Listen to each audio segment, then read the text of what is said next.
Assalamu alaikum students. Welcome to geography class. Continue unit 2, that is water resources and management. In this unit now we will discuss the topic water cycle. Water cycle. Let's start the discussion with the question, what do you know about water cycle? What do you know about water cycle? Before answering these questions which we have asked recently, we will try to know what are the states of water. There are three states of water: number one, solid; number two, liquid; number three, gas. Solid form of water is ice, and liquid is water, and number three, gas form of water is vapor, water vapors.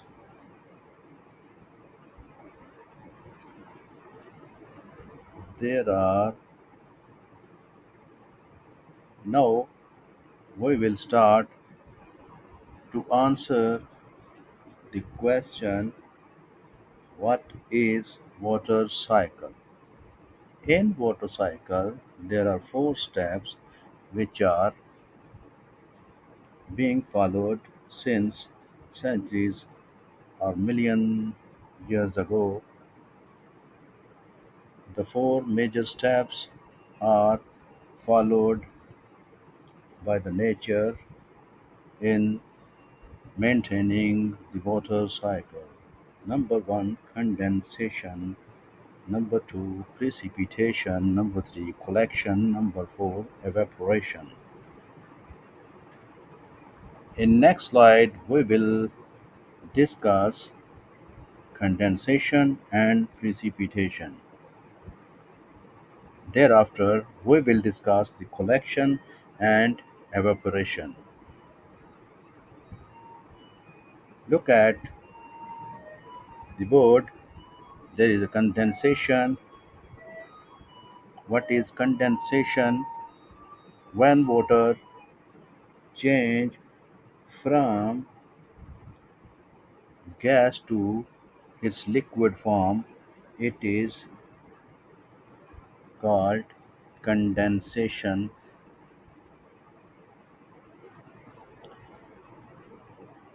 You are looking the figure of condensation. There is a cloud and there is a three drops in the clouds. This picture is showing the process when the cloud is filled with the droplet of water, which are the liquid form of water. It was evaporation of the water or water vapors before transforming into the liquid water, and this process is called condensation. When water vapor changed into droplets of water, it is called condensation. Next, see on the right side of the board, it is precipitation. Precipitation occurs when water falls back to earth. Water falls back to earth. Why we use back to earth? Because the water vapors was evaporated, water was evaporated and raised up to the skies towards the skies in atmosphere from our oceans and rivers that are all at Earth. Therefore, we are using here the term fall back to Earth. Water vapors was goes to the atmosphere, yeah, or you can say the water vapors was gone to the atmosphere from the land or from the earth, and now when they return to the earth, this process is called precipitation. In this precipitation, we can say it may be rain, hail, sleet, and snow. There are more than four forms of types of precipitation which we have already been discussed in our previous lectures, that there are two solid and two liquid form of precipitation, and one that is sleet is mixture of liquid and solid, and there is an other named virga, that is a type of precipitation which evaporates before reaching the surface of the earth, and it make the streaks of rain. I hope you have understand the two terms, that is condensation and precipitation. I am repeating the again both terms so that you can grasp the idea of condensation and precipitation easily. Condensation occurs when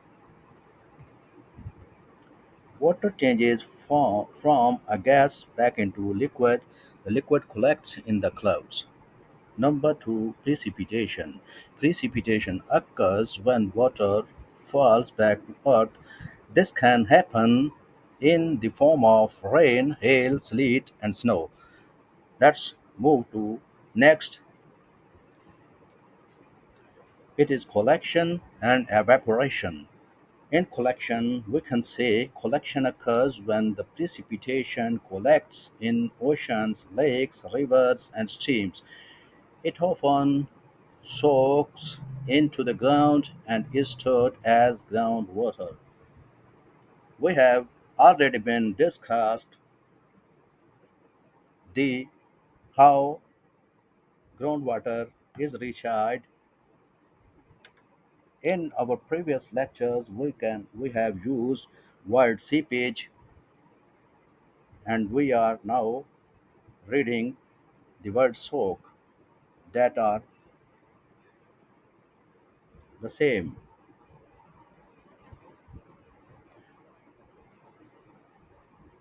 In simple words, we can say collection may be in of precipitated water, that is in any form, liquid or solid, may be collected in lakes, oceans, rivers, and streams, and it often soaks, or it mostly seep into the ground, or pierced into the ground, and is stored as groundwater. Now move to the evaporation. Evaporation occurs when water is heated by the sun, changing it from a liquid to a gas that is known as water vapor. It is a very common phenomenon you can study in the science and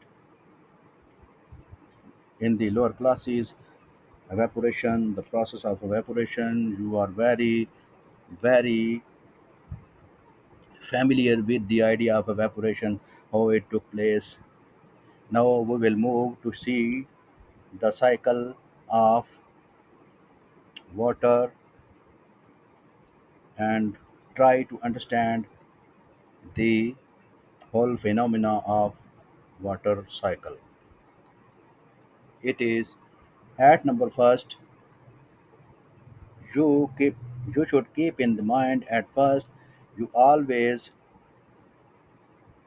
have idea that there is condensation, then arrowhead is showing there is precipitation, and then collection, and then evaporation.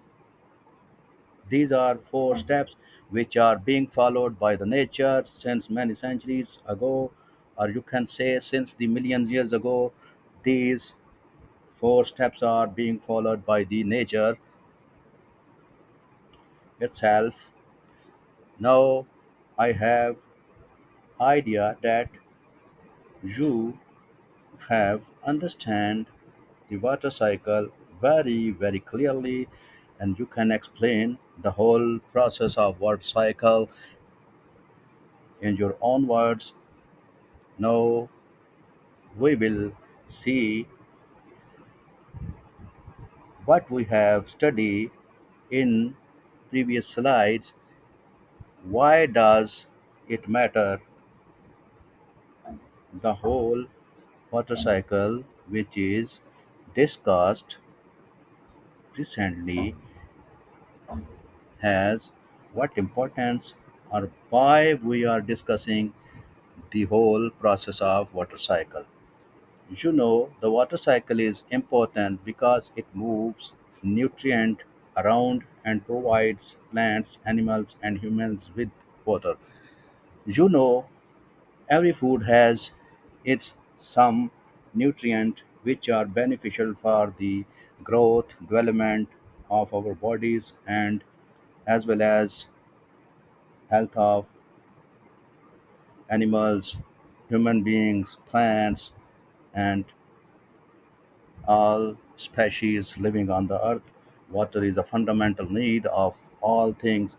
Therefore, it is very necessary to have such perpetual type of water cycle which may fulfill our needs of daily life. Therefore, it is very important that we have water cycle. I hope you have understand the water cycle and have no query. अगर आपको कोई भी confusion रह जाती है तो आप मुझसे किसी भी वक़्त पूछ सकते हैं। इसी के साथ आपको कहना कि अभी टाइम आ गया है। अल्लाह हाफ़िज़। See you in next lecture. Bye. Take care of yourself. Enjoy the life. Allah Hafiz.